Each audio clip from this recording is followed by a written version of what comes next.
वो अपने सवालों का जवाब पाने के लिए कहाँ से कहाँ तक पहुँच गया। पहाड़ों के जंगल में, पहाड़ियों पे, जंगलों में। फिर एक पैदा हुए बच्चे ने, हाल के बच्चे ने उसे बताया। तुरंत पैदा हुए बच्चे ने उसके सवालों का जवाब दिए। मैं गीता गुप्ता, स्वागत है मेरी वीडियो में। जय माता दी।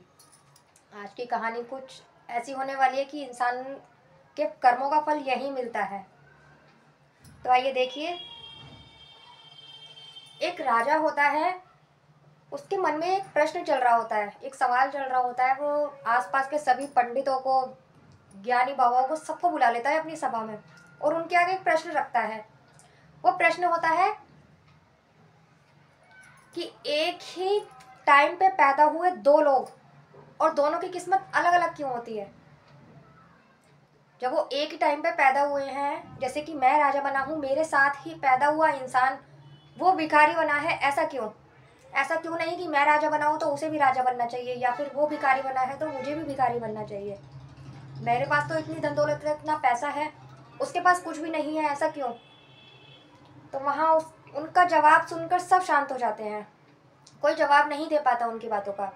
लेकिन वहाँ एक बुजुर्ग होते हैं, एक बुढ़े बाबा होते हैं, वो खड़े होते हैं। वो कहते हैं, आपके सवालों का जवाब यहाँ से कुछ दूरी पर एक जंगल है, वहाँ पर एक बाबा है, महात्मा बाबा हैं, वो आपको जवाब दे सकते हैं आपके सवाल का। आप उनसे जाकर पूछिए।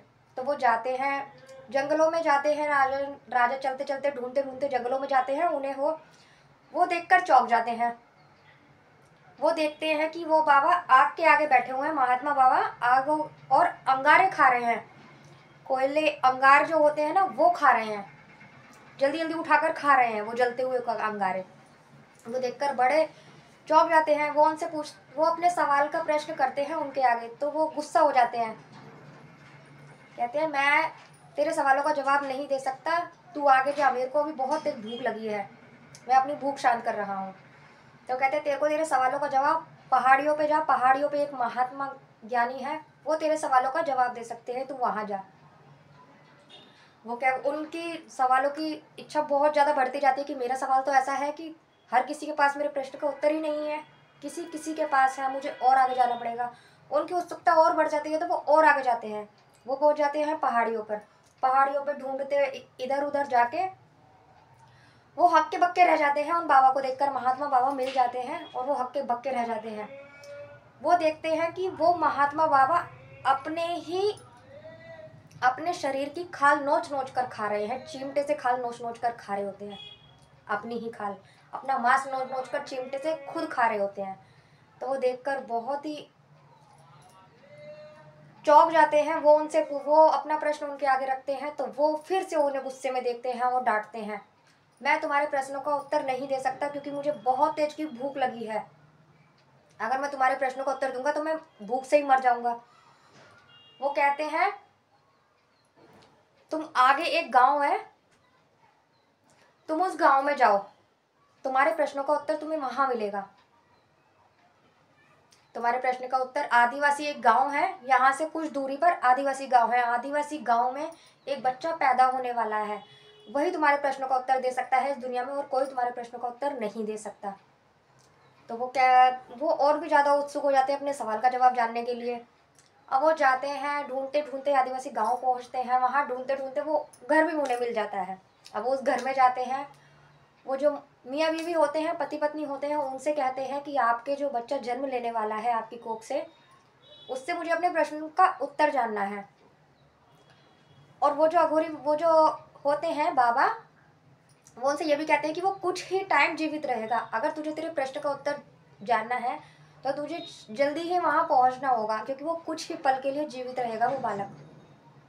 वो वहाँ पहुँच जाते हैं। वो उसकी बीवी से बोलते हैं कि मुझे आपके जो संतान पैदा होने वाली है उससे मुझे अपने प्रश्न का उत्तर जानना है। तो वो ऐसे ही करते हैं। जैसे ही उनका बच्चा पैदा होता है, संतान पैदा होती है, वो तुरंत उसके आगे रख देते हैं, राजा के आगे। ये क्या, वो बच्चा राजा को देखते ही और वो कहता है कि मैं तुम्हारा जवाब दे तो नहीं सकता क्योंकि मेरे पास टाइम नहीं है, फिर भी मैं तुम्हारा जवाब जरूर दूंगा जाते जाते। वो उनसे कहता है कि तुम, मैं और वो दोनों महात्मा, हम चारों कभी भाई थे। तो हुआ ये, हम चारों शिकार खेलने जाते हैं किसी जंगल में, तो हमें बहुत तेज भूख लग जाती है। भूख लग जाती है, भूख लगने पर हम बहुत ढूंढने पर हमें थोड़ा सा आटा मिलता है। हम उस आटे की 4 बाटी बना लेते हैं। बाटी बनाने के बाद में एक एक बाटी चारों ले लेते हैं। जैसे ही हम बाटी खाने बैठते हैं तो एक ही बहुत ही बुढ़ा इंसान वहाँ आ जाता है। वो भूख से मरने वाला होता है। वो कहता है, वो पहले पहले महात्मा के पास जाता है जो अंगारे खा रहे होते हैं। वो उनसे कहता है कि थोड़ी सी बाटी इसमें से मुझे दे दो, क्योंकि मैं मरने वाला हूँ। अगर तुम मुझे थोड़ी सी बाटी दे दोगे तो मुझे ज़िंदगी मिल जाएगी और तुम्हें बहुत पुण्य मिलेगा। लेकिन वो कहते हैं, मैं नहीं दूंगा, मुझे बहुत तेज भूख लगी है। अगर मैं ये बाटी तुम्हें दे दूंगा तो मैं क्या खाऊंगा, अंगारे। इसलिए वो नहीं देते और वो बाटी वो खुद खा जाते हैं। फिर वो साधु दूसरे महात्मा के पास जाते हैं जो कि अपना मांस नोच कर खा रहे होते हैं। वो उनके पास जाते हैं, वो भी उन्हें यही जो जवाब देते हैं कि अगर ये बाटी मैं तुम्हें दे दूंगा तो मैं क्या खाऊंगा, अपना मांस नोच कर खाऊंगा। वो भी यार ये जवाब देते हैं और वो भी अपनी बाटी उन्हें नहीं देते, खुद खा लेते हैं। वो महात्मा फिर उस बच्चे के पास जाते हैं जो कि पहले उनका भाई हुआ करता था। फिर वो भी मना कर देता है।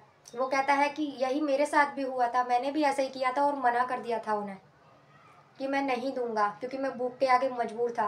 और फिर एक राजा आप बचे थे, वो फिर गए आपके पास हैं और आपने बड़ी ही विनम्रता के साथ वो अपनी बाटी में से आधी बाटी उनको दे दी और वो बड़े खुश होकर खाई उन्होंने। और खाने के बाद उन्होंने कहा कि तुम जिंदगी भर खुश रहोगे, तुम्हारे पास इतना ऐशो आराम रहेगा, इतना वैभव रहेगा कि तुम कभी दुखी नहीं रहोगे। तुम्हारी 7 पीढ़ियां बैठकर खाएंगे, तुम्हारे पास इतना धन रहेगा, तुम जिंदगी में कभी भी दुखी नहीं रहोगे, हमेशा खुश रहोगे। बस यही कारण था कि आज वो राजा सुखी है। वो बच्चा कहता है यही वो कारण था कि हम तीनों को ऐसी सजा मिली है, ऐसा जन्म मिला है। मुझे तो खैर जिंदगी मिलती ही नहीं है, मैं मरता हूँ, मैं मतलब जीवन मुझे मिलता है तुरंत मैं मर जाता हूँ।